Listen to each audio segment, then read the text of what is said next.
Okay, seriously, what is it with me being enthralled every time I pick up an Imperial Guard novel?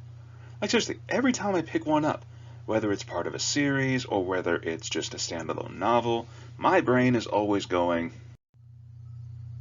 yes, yes, yes, yes, yes, yes. Anyways, craziness aside, what's up, guys? I'm back with another Warhammer 40,000 book ramble for all of you today, and the subject of this video will be the Imperial Guard novel Cadian Blood by Aaron Dembski-Bowden. But first, let's give a little context of where this story takes place and what it's about. So first up, the timeline where this novel takes place in is still during the 13th Black Crusade.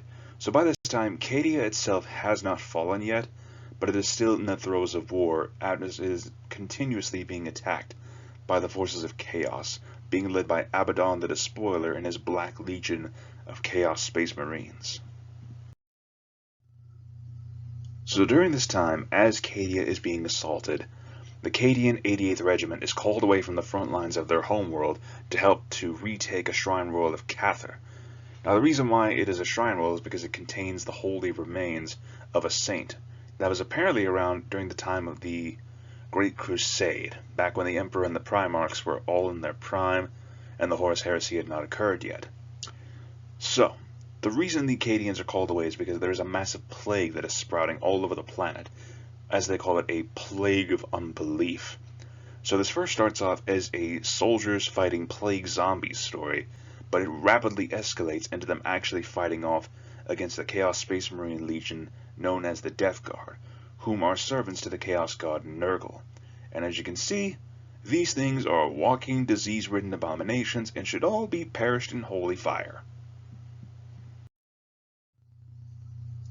So for me, throughout all 347 pages of this novel, there were three main highlights that absolutely grabbed my attention.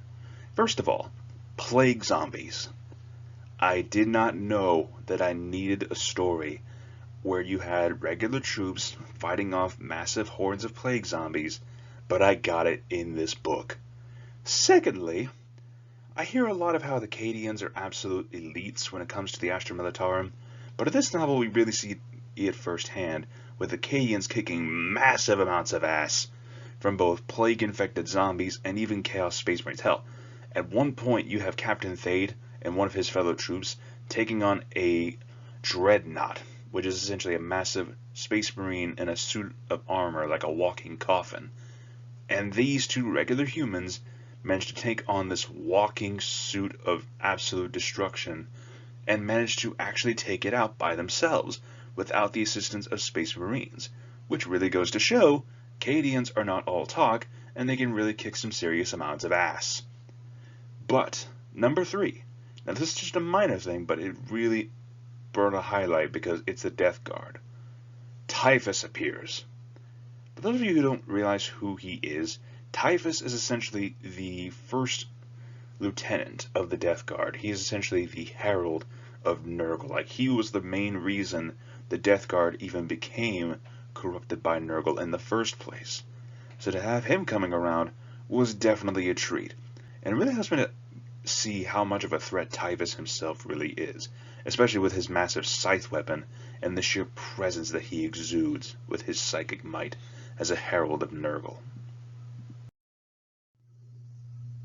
So all in all, Cadian Blood was definitely a breath of fresh air, especially after the last Warhammer novel I read left me feeling honestly frustrated, which I will cover in a future video here. But honestly, it's just the Imperial Guard. Like, every time I've read one of their novels, I've always been so enthralled with what these guys have to go through. And this just checks another box of AKA soldiers fighting zombies, which again is really, really cool. I know I've said that point multiple times, but it's the truth. But not only that, but we also get a major spotlight for the Cadians here, like before the fall of Cadia itself, and they are still as proud as ever and wanting to fight for their home, as it is still standing at this time. Which makes Steel Tread, post-Cadia's destruction, all the more poignant for how far the Cadians have to deal with now that their homeworld that they have fought for so many generations now is just gone. But in all honesty, Cadian Blood definitely checkmark a lot, and it really actually brought a unique Chaos Space Marine faction into the fold, with the Death Guard. But honestly, all kudos goes to the writer here, because honestly, Aaron Dembski-Bowden, every single Warhammer novel he has written, thus far that I've read, has always managed to grab my attention. It was the same story with the Black Legion series that he's worked on, and I've only heard great things with his Night Lords series as well, which I will definitely be covering in a future video at some point when I can sit down and read the entire trilogy in order to do a review for it. But once again, Aaron Dembski-Bowden knocks it out of the park. With all that said and done, let's go ahead and talk about the score that I give this novel. So all in all, if it wasn't completely obvious already, I'd have to give Cadian Blood a solid 10 out of 10 for great writing, an engaging story, and fun characters all the way throughout. Now, if you guys want other just as great Imperial Guard novels, I would recommend Steel Tread by Andy Clark and Dan Abnett's Sabbat War. But if you're more interested in more of Aaron Dembski-Bowden's writings, then I would highly recommend checking out the Black Legion series, starting with Talon of Horus. And if you'd like, I will leave a link to the playlist of Warhammer reviews, as I have covered all three of these books in the past, and I think if you're interested, go ahead and check it out for yourselves. With that said, ladies and gentlemen, thank you so much once again for listening to this crazy man's ramblings, and I hope I can continue to entertain you all with future book reviews in the future. But before I leave you, I have one final thing to say. Cadia stands.